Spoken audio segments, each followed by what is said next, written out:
ଆମେ ଯେତେବେଳେ ସକାଳ ଆଉ ବେଳାର ଖାଇବା ଖାଉଛନ୍ତି, ଖାଇବା ପରେ ରେଷ୍ଟ ନିହାତି ଆବଶ୍ୟକ। କେତେ ମିନିଟ୍ ନା 20 ମିନିଟ୍। କେମିତି ନେବେ ନା ବାମ କଡ଼ କରିକି ଶୋଇଯାଆନ୍ତୁ। ବିଷ୍ଣୁ ନାଭି ପୋଜିସନ୍ରେ ଭଗବାନ ବିଷ୍ଣୁଙ୍କୁ ଦେଖୁଛନ୍ତି କେମିତି ଶୋଇବାର, ସେମିତି ବାମ ହାତ ତଳକୁ ଡାହାଣ ହାତ ଉପରକୁ କରିକି 20 ମିନିଟ୍ ମିନିମମ୍ ରେଷ୍ଟ ନିଅନ୍ତୁ। ଠିକ୍ ଅଛି। କାହିଁକି ନା ଆମେ ଯେତେବେଳେ ବାମ କଡ଼ କରିକି ଶୋଇଥାନ୍ତି, ସେତେବେଳେ ଆମ ସୂର୍ଯ୍ୟ ନାଡ଼ି ଆକ୍ଟିଭ୍ ହୋଇଥାଏ। ଆମର 3ଟା ନାଡ଼ି ଅଛି, ସୂର୍ଯ୍ୟ ନାଡ଼ି, ଚନ୍ଦ୍ର ନାଡ଼ି, ମଧ୍ୟ ନାଡ଼ି। ଏ ଯେଉଁ ସୂର୍ଯ୍ୟ ନାଡ଼ି ନା, ସେଇଟା ପାଚନ କ୍ରିୟାରେ ଆମର ସାହାଯ୍ୟ କରେ। ଯେତେବେଳେ ପାଚନ କ୍ରିୟା ଚାଲିଥାଏ, ସୂର୍ଯ୍ୟ ନାଡ଼ୀର ଆକ୍ଟିଭ୍ ହେବା ନିହାତି ଦରକାର। ଆଉ ଯେତେବେଳେ ଆପଣ ବାମ କଡ଼ କରିକି ଶୋଇଯାଆନ୍ତି, ସେତେବେଳେ ସୂର୍ଯ୍ୟ ନାଡ଼ି ଆକ୍ଟିଭ୍ ହୋଇଯାଏ। ଠିକ୍ ଅଛି।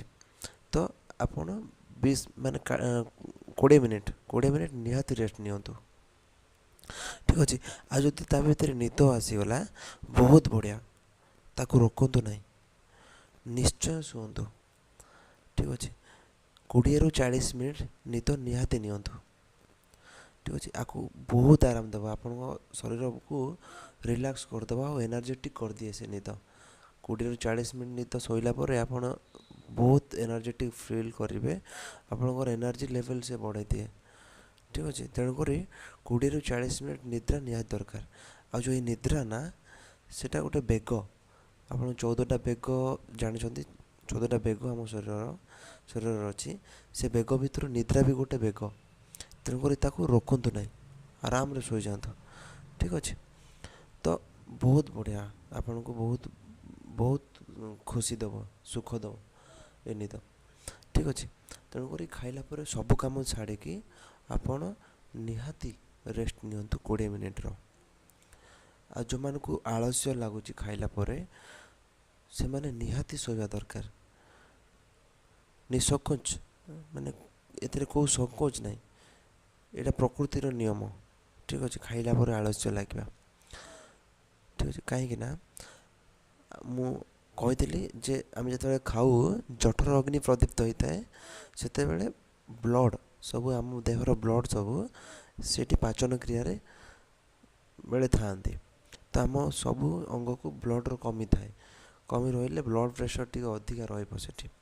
ଆଉ ବ୍ଲଡ଼ ପ୍ରେସର୍ ଯେତେବେଳେ ଅଧିକା ରହିବ, ଆମର ମସ୍ତିଷ୍କ ସବୁବେଳେ ରେଷ୍ଟ ହେବା ପାଇଁ ଚାହିଁବ, ବା ସେ ସବୁବେଳେ ରେଷ୍ଟ ଚାହେଁ ସେତେବେଳେ। ତେଣୁକରି ତାକୁ ରେଷ୍ଟ ଦରକାର। ଠିକ୍ ଅଛି। ତେଣୁକରି ଖାଇଲା ପରେ ସମସ୍ତେ, ଲେଡ଼ିଜ୍ ହଉ କିମ୍ବା ଜେଣ୍ଟସ୍ ହଉ, ସମସ୍ତଙ୍କ ପାଇଁ ଶୋଇବା ନିହାତି ଦରକାର। ଠିକ୍ ଅଛି। ତ ଏ ଥିଲା ଆମର ଖାଇବା, ବେଳାବେଳ ଖାଇବା ଆଉ ସକାଳ ଖାଇବା ପାଇଁ ଯେତେବେଳେ ବି ଖାଉଛନ୍ତି, ରେଷ୍ଟ ନିହାତି ଦରକାର। ଆଉ ସନ୍ଧ୍ୟାବେଳ ଯେତେବେଳେ ଆମେ ରାତ୍ରି ଭୋଜନ କରୁଛନ୍ତି, ୟାର ଠିକ୍ ଉଲ୍ଟା, ମାନେ ଖାଇବାର 2 ଘଣ୍ଟା ପରେ ଶୁଅନ୍ତୁ। ଠିକ୍ ଅଛି।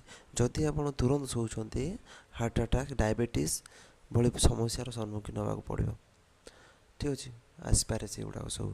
ତେଣୁକରି ଖାଇଲାର ତୁରନ୍ତ ଶୁଅନ୍ତୁ ନାହିଁ ରାତ୍ରି ବେଳେ, କାରଣ ସୂର୍ଯ୍ୟର ପ୍ରକୋପ ସେତେବେଳେ ନଥାଏ। ଠିକ୍ ଅଛି। ତ ଏଇଟା ହେଉଛି ନିୟମ ଯେ ଖାଇଲା ପରେ ନିହାତି ରେଷ୍ଟ ନେବା ଦରକାର ଦିନବେଳା।